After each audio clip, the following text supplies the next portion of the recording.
स्वागत आप सभी का हमारे YouTube channel Jakhar sir classes में। आज अपन लेके आए करंट जीके की क्लास और जिसका हमारा आज का सेशन रहने वाला है करंट जीके का। देखिए छात्रों, आप सभी से मैं जो भी हमारे सब्सक्राइबर हैं उनसे निवेदन है कि अभी थोड़ा सा जो करंट जीके का जो पार्ट रहेगा वो बहुत ही अच्छा रहने वाला है। अभी कुछ लोग वो कुछ कम देख रहे हैं, मुझे ऐसा महसूस हो रहा है। आप करंट जीके को एक बार अच्छे से हमारी क्लास को लेकर के देखें, आपको निश्चित रूप से फायदा होगा। आप आने वाले दिनों में अच्छे तैयारी करके अच्छे पद पे सेलेक्ट हो जाओगे, क्योंकि इस पे वही कंटेंट लेके आ रहे हैं हम जो परीक्षा की दृष्टि से इम्पोर्टेंट है। और जो चैनल पर नए हैं यूजर वो सब्सक्राइब जरूर कर लें, क्योंकि आपका सब्सक्राइब में कुछ जाना तो है नहीं और हमें अच्छा मोटिवेट मिलेगा, जिससे हम और ज़्यादा मेहनत करेंगे, हमारी टीम अच्छा मेहनत करेगी। ठीक है, इसलिए आप जल्द से जल्द हमारे साथ जुड़ जाइए। चलिए क्लास को शुरू करते हैं, आज की करंट जीके की क्लास को शुरू करते हैं। ठीक है, पहला क्वेश्चन, प्रश्न संख्या 1। ठीक है, देखिए क्या कह रहा है प्रश्न। लोक देवता वीर तेजाजी का जो भव्य पैनोरमा है वो प्रदेश के किस स्थान पर बनाया जाएगा। ठीक है, बहुत शानदार प्रश्न है। लोक देवता वीर तेजाजी के बारे में आप सभी ने बहुत कुछ जान रखा होगा। तो इनका जो पैनोरमा है वो देखिए ऑप्शन इस हिसाब से है कि इनका जो संबंध है वो नागौर से, तो नागौर के ही जो भी तहसील है उनका यह स्थान है, उनको ऑप्शन में रखा गया है, तो कंफ्यूजन होने की जरूरत नहीं है। इसके अंदर जो सही ऑप्शन है वो है आपका बी ऑप्शन, यानी खरनाल। वीर तेजाजी का जो पैनोरमा है वो कहाँ बनाया जाएगा, खरनाल में बनाया जाएगा। ठीक है, पैनोरमा क्यों बनाया जा रहा है, पैनोरमा बनाया जा रहा है कि उनकी जो शौर्य वीरता का जो संदेश है वो नई पीढ़ी तक पहुंचाना, यानी अगली पीढ़ी तक सुरक्षित रखना। ठीक है, तेजाजी का जो जन्म है वो खरनाल नागौर में हुआ था। ठीक है, यानी जन्मस्थली है और वहीं पर इनका पैनोरमा बनाया जा रहा है।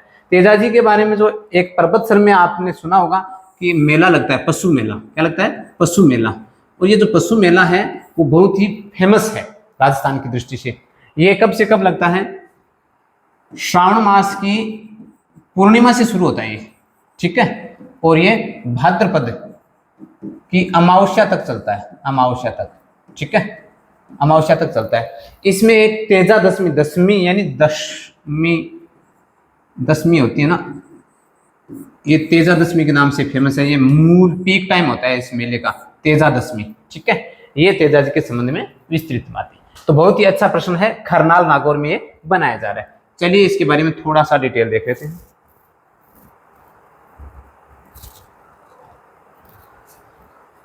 उत्तर हो गया आपका खरनाल, जन्मस्थली नागौर, जन्मस्थली है और भव्य पैनोरमा का निर्माण किया जा रहा है। ठीक है, नई पीढ़ी तक वीर तेजाजी के त्याग, वीरता और सामाजिक समरता के जीवन के मूल्यों को रूबरू कराना। ठीक है, पशु मेला पर्वत सर नागौर में लगता है, जो कि प्रसिद्ध पशु मेला है। ठीक है, राजस्थान की दृष्टि से यह था इनके संबंध में विस्तृत अध्ययन। ठीक है, चलिए अगले क्वेश्चन की ओर बढ़ते हैं। प्रश्न नंबर 2, शाला स्वास्थ्य परीक्षण अभियान। ये देखिए ध्यान से देखेंगे एक बार, शाला स्वास्थ्य परीक्षण अभियान है के तहत राजस्थान में तकनीकी आधारित मॉडल के जरिए कुल कितने लाख से अधिक विद्यार्थियों की स्क्रीनिंग की गई है।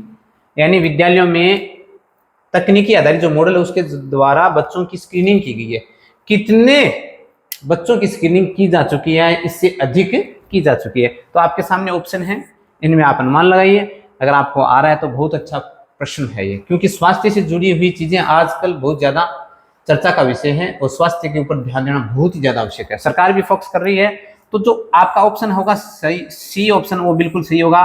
क्या होगा, 75 लाख से अधिक बच्चों का डेटा स्वास्थ्य आधारित कर लिया जा चुका है शाला स्वास्थ्य परीक्षण अभियान के तहत। ठीक है, इससे क्या होगा कि बच्चों को कुपोषण आदि से बचाना और जो भी समस्या उसका त्वरित समाधान करना, ये इसके मुख्य उद्देश्य है। जैसे आंखों की कमजोरी हो गया, कोई गंभीर बीमारी हो गई, तो 75 लाख सही उत्तर है। लक्ष्य सरकारी स्कूल के बच्चों में शुरुआती जैसे बीमारियों के लक्षण दिखाई दिए, जैसे आंखों की कमजोरी है या फिर कोई कुपोषण की समस्या है, उसको पहचान करना और उसको पहचान करने के आधार पर उसके बाद में त्वरित उसका समाधान करना, इसका मुख्य उद्देश्य है। ठीक है, डिजिटल और तकनीकी आधारित मॉडल के माध्यम से बच्चों को सुरक्षित हेल्थ डेटाबेस तैयार कर उन्हें त्वरित उचित उपचार प्रदान करना सरकार की प्राथमिकता रहती है। ठीक है, ये था आपका अगला क्वेश्चन।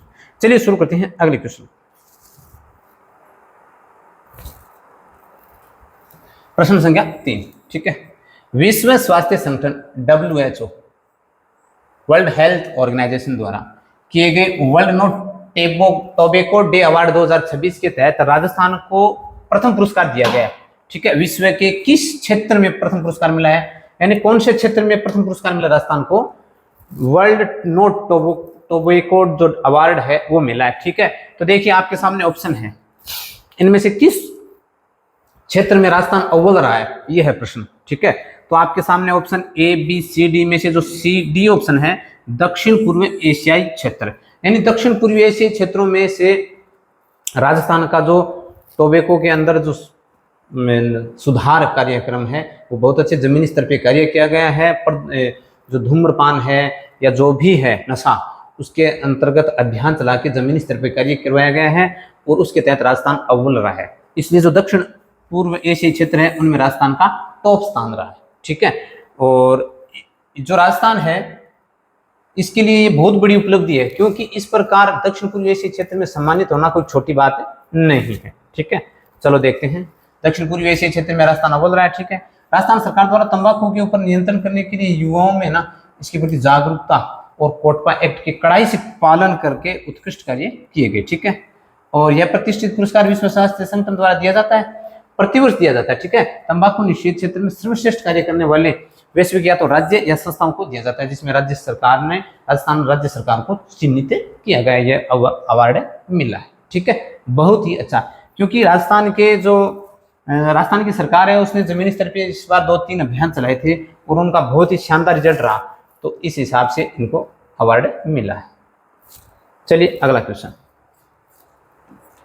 राजस्थान सरकार द्वारा बैलों के माध्यम से पारंपरिक एवं प्राकृतिक जैविक खेती करने वाले किसानों को कितनी प्रोत्साहन राशि दी जा रही है?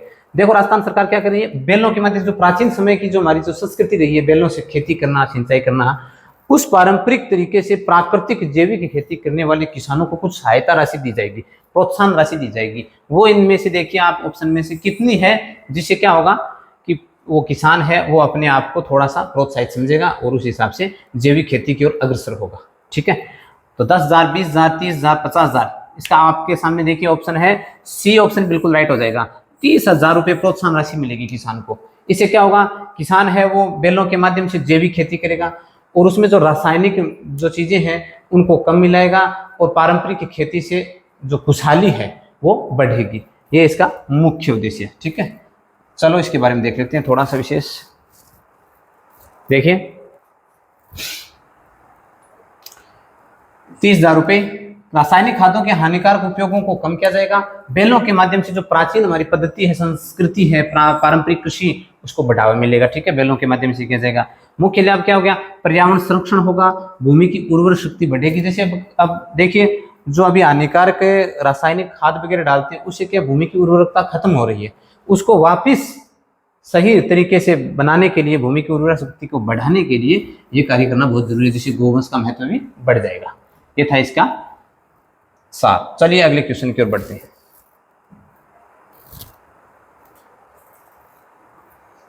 मुख्यमंत्री युवा स्वरोजगार योजना 2026 के संदर्भ में कौन सा कथन सत्य है और कौन सा कथन असत्य है? ठीक है, चलो ये बहुत ही अच्छी योजना है मुख्यमंत्री युवा स्वरोजगार योजना 2026। क्या है इसमें विशेष, देखो इस योजना की शुरुआत 12 जनवरी 2026 को हुई। अच्छा ठीक है, देखते हैं। इसके तहत युवाओं को 10 लाख रुपए तक का ब्याज मुक्त ऋण दिया जाएगा। ठीक है, योजना का उद्देश्य प्रदेश के 1 लाख युवाओं को उद्यमी बनाना है, व्यवसायी बनाना। ठीक है, उपयुक्त सभी कथन सत्य हैं। क्या ये तीनों कथन सत्य हैं? तब तो उपयुक्त कभी कथन सत्य हो जाएगा। तो देखिए मैं आपको बताना चाहता हूं, ये जो योजना है मुख्यमंत्री युवा स्वरोजगार योजना, इसमें तीनों ही कथन सत्य हैं। क्या है कि 12 जनवरी को इसकी शुरुआत हुई, बिल्कुल ठीक बात है। 10 लाख रुपए तक का ब्याज मुक्त ऋण है। ठीक है, इसमें सिर्फ मार्जिन जो है वो राशि लगेगी। ठीक है, और योजना का उद्देश्य 1 लाख युवाओं को उद्यमी बनाना है। ठीक है, अब इसमें क्या है, जो थोड़ी सी विशेष बातें हैं वो अपन देख लेते हैं विस्तार से। देखो मैं आपको बता देता हूं क्या विशेष है। देखो 12 जनवरी को राज्य स्तरीय युवा जो महोत्सव दिवस था उस दिन स्वयंमान सिंह स्टेडियम जयपुर में मुख्यमंत्री भजनलाल जी के द्वारा इसका शुभारंभ किया गया 12 जनवरी 2026 को। इसमें जो पात्र हैं कौन होंगे, 18 से 45 वर्ष के जो उम्र के जो बालक हैं या युवा हैं उनको, और वो राजस्थान के स्थायी निवासी भी होना चाहिए, उनको इस योजना का लाभ मिलेगा। ठीक है। ऋण एवं सब्सिडी की क्या है कि देखो, विनिर्माण सेवा व व्यापार क्षेत्र में 10 लाख रुपए तक का ब्याज मुक्त ऋण मिल जाएगा।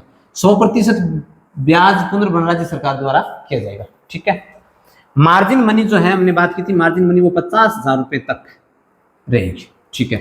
मार्जिन मनी क्या होती है? मार्जिन मनी का मतलब होता है कि 50,000 रुपए जो भी उपभोक्ता होगा उसके द्वारा लगाए जाएंगे। यानी ये जो लाभ लेने के लिए 50,000 रुपए उसका, ताकि एक ऐसा माना जाए कि उसका एक सहयोग राशि, एक पार्टनरशिप मानी जाएगी। और ये 50,000 रुपए जब 10 लाख रुपए तक का ब्याज लेंगे तब 50,000 रुपए मार्जिन मनी रहेगी। ठीक है। अगर इसमें कम रहेगी तो फिर उसके हिसाब से मार्जिन मनी भी कम रहेगी। योग्यता के अनुसार 8वीं से 12वीं उत्तीर्ण जो भी बच्चे हैं उनको 3 से 5 लाख रुपए तक का ब्याज मुक्त ऋण मिल जाएगा। मैन्युफैक्चरिंग के लिए 7.5 लाख रुपए मिल जाएंगे। इसके लिए जो मार्जिन मनी है वो कितनी रहेगी? 35,000 रुपए रहेगी। ठीक है ना, मैंने बताया ना 10 लाख तक 50,000 रुपए, और उससे नीचे होंगे तो थोड़ा मार्जिन मनी भी कम हो जाएगी।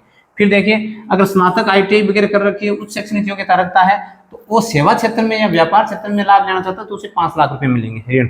ठीक है। और मैन्युफैक्चरिंग के लिए ले रहा है तो 10 लाख रुपए तक है। इसमें मार्जिन मनी अगर 10 लाख होगी तो 50,000 रुपए देगा। ठीक है। मुख्य उद्देश्य क्या है इसका? देखो, शिक्षा, कौशल विकास, व्यक्तित्व विकास, स्थानीय शासन में भागीदारी और अनुकूल स्वास्थ्य सेवाएं, खेलों का विस्तार, ये तमाम इसके लाभ है। ठीक है। ये थी वो युवा नीति 2026 के तहत ये कार्य कर रही है। चलिए अगला क्वेश्चन, राजस्थान में जल स्रोतों के जीर्णोद्धार के लिए, जितने भी राजस्थान में जल स्रोतों को जीर्णोद्धार और भूजल पुनर्भरण हेतु एक वंदे गंगा जन अभियान चलाया जा रहा है। ठीक है।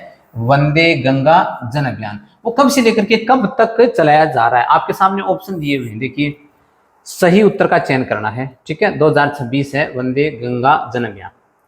ठीक है। मैं आपको बता देता हूं, इसमें जो ए ऑप्शन है वो बिल्कुल सही है। 25 मई 2026 से लेकर के 5 जून 2026 तक ये वंदे गंगा जन अभियान चलाया जा रहा है। ठीक है। ये बहुत ही इंपॉर्टेंट प्रश्न है। ठीक है। जो भी राजस्थान में प्राचीन जो तालाब, बावड़ियां वगैरह, उनका संरक्षण करना और साफ सफाई करना, ये इसका मुख्य उद्देश्य रहेगा। चलो इसके बारे में देख लेते हैं। देखो, अवधि तो हो गई, ये गंगा दशमी से शुरू की गई 25 मई से लेकर के विश्व पर्यावरण दिवस जो 5 जून को होता है तब तक इसका संचालित किया जाएगा। ठीक है। इसकी जो थीम है वो भी ध्यान रखें, कर्म भूमि से मातृभूमि अभियान से हर बूंद का संचयन करना, एक एक बूंद का संचयन करना। कर्म भूमि से मातृभूमि अभियान से हर बूंद का संचयन करना। प्रमुख उद्देश्य क्या? देखो, पारंपरिक जो जल संरचना, जैसे मान लीजिए तालाब है, बावड़ियां है, कुआं है, उनका जीर्णोद्धार करना, जल स्रोतों को प्रदूषण से मुक्त करना और भूजल को भी बढ़ाना, पुनर्भरण करने हेतु जागरूकता फैलाना, और हमारे जो येलो राजस्थान है उसके तहत भी जन भागीदारी सुनिश्चित करना, ये ध्यान में रखेंगे। और नोडल एजेंसी कौन सी है? जल ग्रामीण विकास एवं भू संरक्षण विभाग राजस्थान सरकार, ये इसकी नोडल एजेंसी है जिसके माध्यम से इसको सफल किया जाएगा। चलिए, ये तो हो गया आज के करंट जीके के मोस्ट इंपोर्टेंट क्वेश्चन। अब थोड़ी चर्चा कर लेते हैं राजस्थान में वर्तमान में कौन क्या, जिनको थोड़ा सरसरी नजर से यहाँ से भी प्रश्न पुटअप हो सकते हैं। तो चलिए शुरू करते हैं अपन। देखिए, महत्वपूर्ण पदों की बात करेंगे और वर्तमान में उनके पदाधिकारी उनकी पर बात करने जा रहे हैं। ठीक है। वर्तमान में हमारे गवर्नर यानी राज्यपाल कौन है? हरिभाऊ बागड़ी। ठीक है। मुख्यमंत्री चीफ मिनिस्टर कौन है? भजनलाल शर्मा। ठीक है। उप मुख्यमंत्री देखिए, 2 उप मुख्यमंत्री हमारे राजस्थान में, एक तो है आपकी दिया कुमारी और एक है डॉक्टर प्रेमचंद बेरवा, ये ध्यान में रखेंगे। विधानसभा अध्यक्ष कौन है? विधानसभा अध्यक्ष है वासुदेव देवनानी। ठीक है। और नेता प्रतिपक्ष आपके टीकाराम जूली, हमने पिछली क्लास में भी पढ़ लिया था शायद। और मुख्य न्यायाधीश चीफ जस्टिस है हमारे राजस्थान के उच्च न्यायालय के मुख्य न्यायाधीश है न्यायमूर्ति मनिंदर मोहन श्रीवास्तव, ये ध्यान में रखेंगे। ठीक है। लोकायुक्त कौन है? न्यायमूर्ति प्रताप कृष्ण लोहरा, ये हमारे लोकायुक्त हैं। ठीक है। महाधिवक्ता कौन है? राजेंद्र प्रसाद। ठीक है। इसके बाद में आपके मुख्य सचेतक जोगेश्वर गर्ग, और जन लेखा समिति के अध्यक्ष कौन है? राजेंद्र राठौड़। इसके साथ ही थोड़ा सा और देख लेते हैं वर्तमान में कौन क्या, ताकि आपके परीक्षा की दृष्टि से कोई भी प्रश्न अगर आता है तो उसका क्या हो जाएगा? त्वरित समाधान हो जाएगा। ठीक है। चलिए, अंतिम पार्ट रहेगा हमारी क्लास का मुख्य आयोग और प्रशासनिक पद। मुख्य आयोग और प्रशासनिक पद।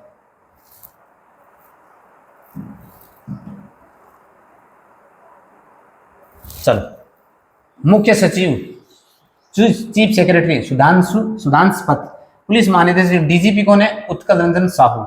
अध्यक्ष कर्मचारी चयन बोर्ड के मेजर जनरल आलोक राज, ये ध्यान में रखेंगे, ये तो आप सभी को पता ही है, सोशल मीडिया से काफी कनेक्ट है। अध्यक्ष लोक सेवा आयोग आरपीसी के संजय कुमार श्रोत्रिय।